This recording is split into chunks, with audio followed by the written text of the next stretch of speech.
Sejam muito bem-vindos. Eu sou o Dr. Maurício Amaral de Almeida, psicólogo cognitivo e sexólogo. E o nosso tema de hoje é sexualidade alternativa, quando queremos introduzir parceiros temporários.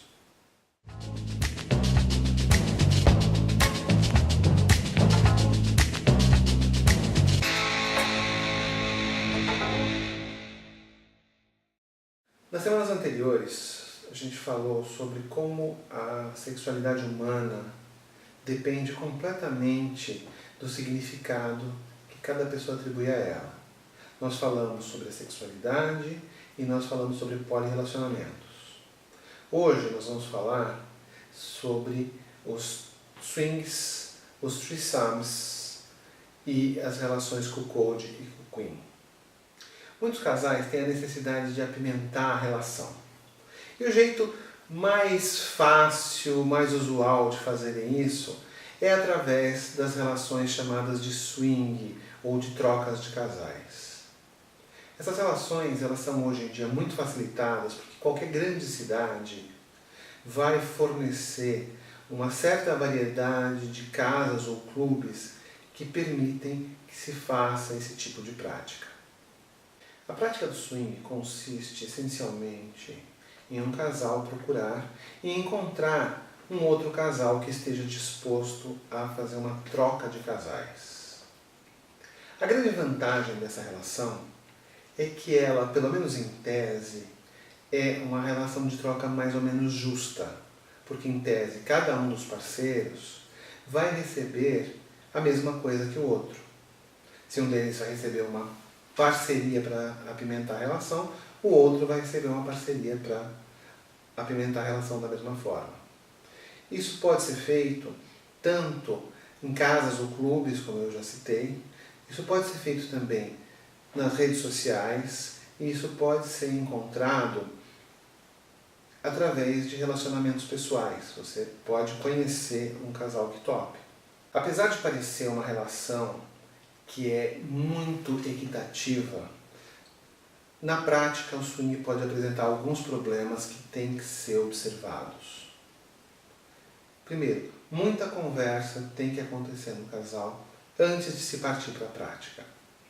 É necessário que você converse e que você concorde com a sua parceria sobre o que pode e o que não pode, em que condições a prática tem que ser interrompida, quem é aceitável e quem não é aceitável para o casal nessa prática.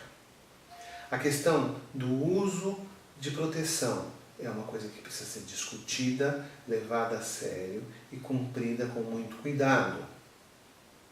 Vocês também têm que discutir como lidar com contatos posteriores. A gente pode, depois de ter feito uma troca de casais com o casal, a gente pode entrar em contato com esse casal de novo ou não pode?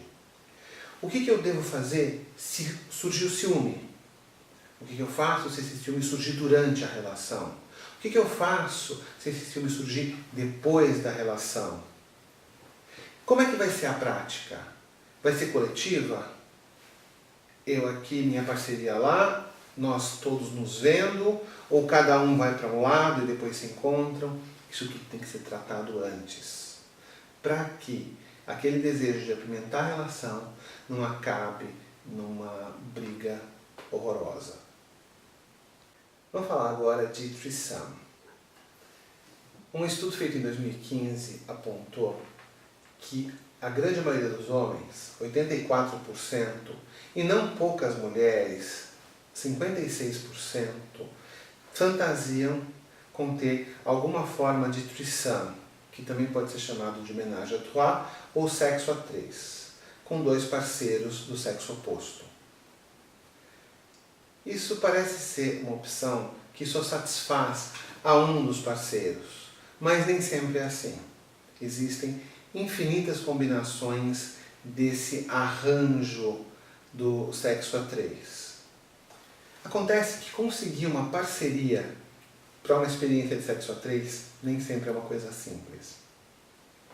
Principalmente se o casal deseja que essa experiência seja algo que não tenha uma continuação, que essa terceira pessoa não seja alguém que vai buscar uma relação com um dos dois depois.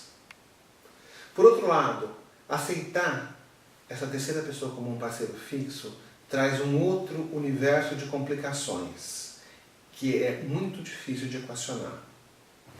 O mais interessante é que, apesar de ser uma fantasia extremamente comum, quando ela acontece, primeiro, nem sempre é tão excitante, tão interessante quanto era na sua cabeça. Muitas vezes, o sexo a três pode ser bastante desinteressante. Acontece também muitas vezes que um dos três não se integra, não sabe bem o que fazer com os outros dois. E aí a situação pode ser bastante frustrante. Se você tem a fantasia do sexo a três, converse com a sua parceria, procure uma terceira pessoa adequada e esteja preparado, porque nenhuma fantasia é tão bonita na realidade como foi na sua cabeça. Finalmente, existe uma prática que é chamada de cuckold e, muito menos frequentemente, o seu equivalente, que é chamado de cuckwin. Nessa prática, um dos parceiros tem fantasias, desejo ou prazer de assistir ou ter ciência de que o seu parceiro está tendo sexo com outra pessoa. É importante a gente entender que o cuckold tem o seu prazer na observação passiva ou no simples tomar conhecimento e não participar da relação. Agora, isso de forma nenhuma implica em traição. O cuckold é alguém que está dando aprovação para essa relação e obtém prazer. Apesar de ser passivo, obtém prazer real nessa prática. Nos próximos vídeos, nós vamos discutir as formas de sexualidade não tão diretamente sexuais. Eu aguardo você.